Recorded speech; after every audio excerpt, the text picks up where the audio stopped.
Hola, ¿qué tal? Sean bienvenidos a un programa más de Tendencia Digital.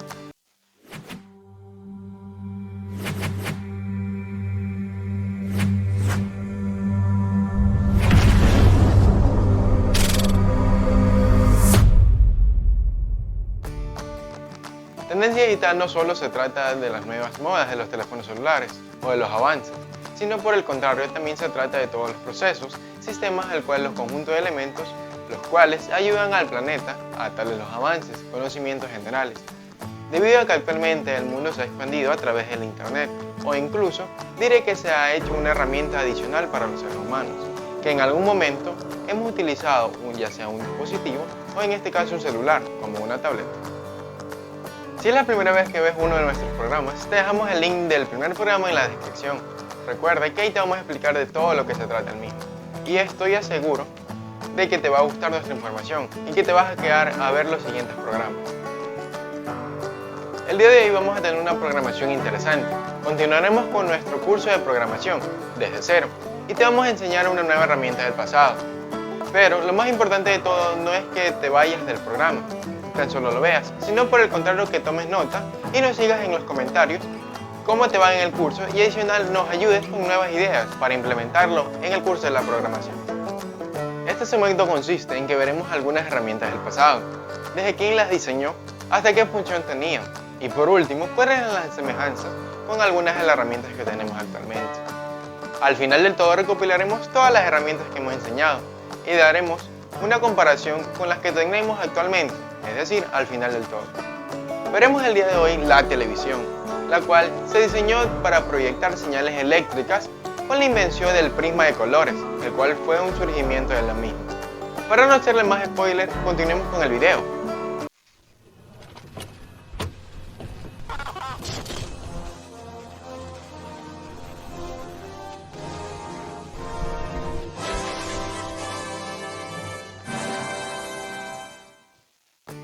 Sean bienvenidos a Tecno Retro. El día de hoy veremos la televisión y sus orígenes.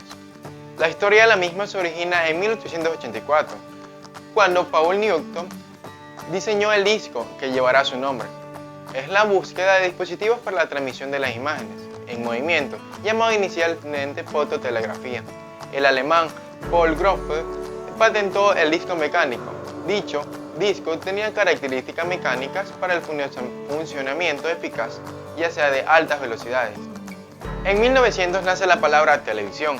Este término fue empleado por primera vez por el científico Konstantin Perkin en un documento leído del primer Congreso Internacional de Electricidad, que fue celebrado en París en la Exposición Universal.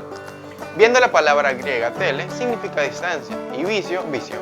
En 1923 el físico estadounidense de origen ruso Vladimir Kozma creó el dispositivo satisfactorio para captar imágenes llamado iconoscopio.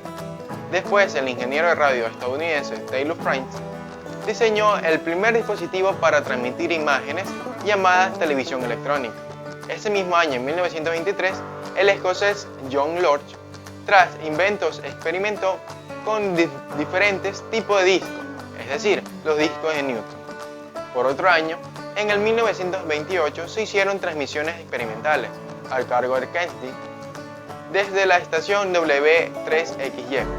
Vladimir sugirió estandarizar los sistemas que se estaban desarrollando en el mundo y tomando la palabra del científico ruso en Estados Unidos que creó en 1940 la National Television System Committee, la cual recurrió a lo que la regularización de la fabricación de mecanismos para la televisión, el cual eran compatibles entre las diferentes marcas.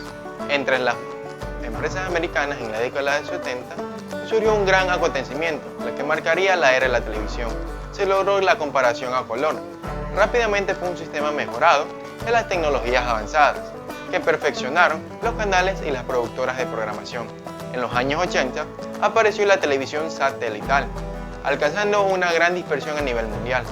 Pero para América Latina, en 1984, en la década de los 90 se comenzaron a receptar las señales de reproducción a canales de televisión de todo el mundo, teniendo en cuenta el acceso a diferentes culturas, economías y costumbres a nivel mundial. A partir del 2012, las televisiones más populares eran las de 3D y los que tenían sensores táctiles, es decir, sensores de movimiento. Recuerden que el Día Mundial de la Televisión es el 21 de noviembre en conmemoración en la fecha que tuvo el primer Foro Nacional y Mundial de la Televisión, es decir, en el año de 1996, es decir, en las Naciones Unidas. Ahora vamos con unos datos curiosos de la televisión. La televisión más grande del mundo es la Panasonic, que tiene 150 pulgadas. En 1907, la palabra televisión fue aceptada en el vocabulario de forma oficial. En 1948 también fue aceptada como abreviación TV. En el 2004, el número de personas era menor al número de televisores en Gran Bretaña. El Día Internacional de la Televisión se celebra cada 21 de noviembre en conmemoración al primer Foro Mundial de la Televisión celebrado por la ONU el 21 de noviembre de 1996. El alunizaje del Apolo 11 fue una de las transmisiones más vistas de la historia. El 21 de julio de 1969, más de 600 millones de personas la siguieron, la transmisión minuto a minuto. Fueron testigos del primer hombre a la luna. En agosto de 2006, la NASA anunció que había perdido todo el material de este Apolo. La llegada de la televisión para España fue en 1952. El retraso se dio a la Guerra Civil Española, que en ese momento estaba librando a toda la historia del país. El costo al aire más caro del mundo fue en 2008, que fue la transmisión de Super Bowl. Los 30 segundos de la emisión alcanzaron una suma de 2.7 millones. El programa de la televisión más visto fue Tom Hanks.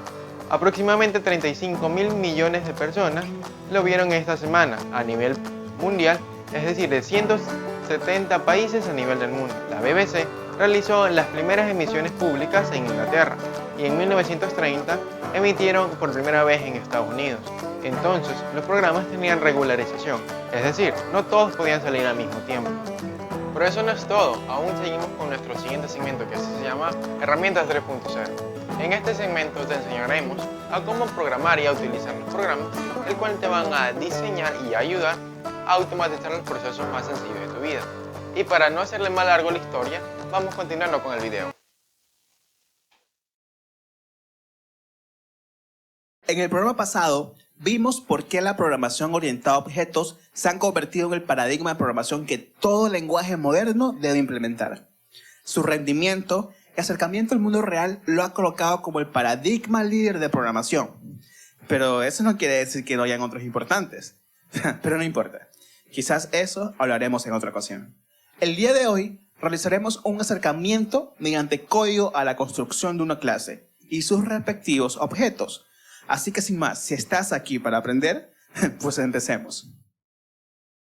Como ya lo mencioné en el programa pasado, una clase es una estructura, es una plantilla, es un molde, como quieras llamarlo, que permite crear varios objetos del mismo tipo, dándole su toque diferenciador a cada uno de ellos.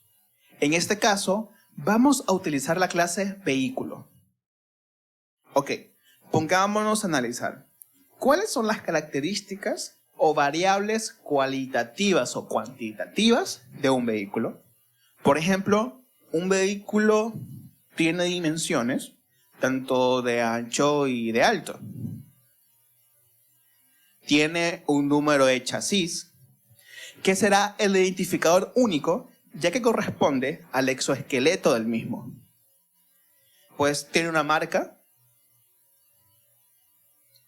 Tiene un motor y demás características que como programador necesites utilizar en tu software. Estas características toman el nombre de atributos. Y de igual manera, pongámonos a pensar, ¿cuáles son las acciones que un vehículo realiza? Por ejemplo, el uso principal de un vehículo es de trasladarse de un punto a otro de forma rápida. Y para trasladarse, el vehículo tiene que acelerar. De igual manera, el vehículo tiene que frenar. Y demás acciones que como programador necesites utilizar en tu software. Esta frase es muy importante resaltar, ya que como sabemos, la programación orientada a objetos abstrae los objetos de la vida real a código. Pero eso no quiere decir que necesitemos utilizar todas las acciones y todas las características que tiene ese objeto. Listo, ya tenemos definido los atributos y los métodos que contiene nuestra clase. Ahora, el siguiente paso sería crear un objeto de esa clase. Pero antes de esto, debemos primero definir un nuevo concepto, que se trata del método constructor. Como su palabra lo dice, es un método de la clase que nos permite construir un nuevo objeto. Y dentro de ese constructor es donde recibimos la información o los datos de ese nuevo objeto y lo asignamos a los atributos de la clase. Es decir, cuando creamos un nuevo vehículo, le enviamos los datos del vehículo a crear y el constructor se encarga de direccionar esos datos a los atributos correspondientes. Ahora sí, para verlo funcionar, necesitamos crear un nuevo objeto. Para ello, hay que llamar a la clase con la que vamos a construir ese nuevo objeto. Y utilizando el constructor, le enviamos los datos como argumentos. A este proceso lo llamamos instanciación o instancia de objeto.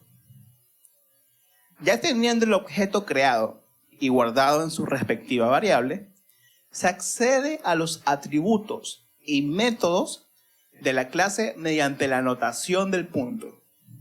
Y como podemos notar, los datos están guardados en este nuevo objeto. Y de igual manera, podremos crear diversos objetos y cada uno será totalmente diferente y único, pero todos pertenecen a la misma clase. Soy Joel Grumendi.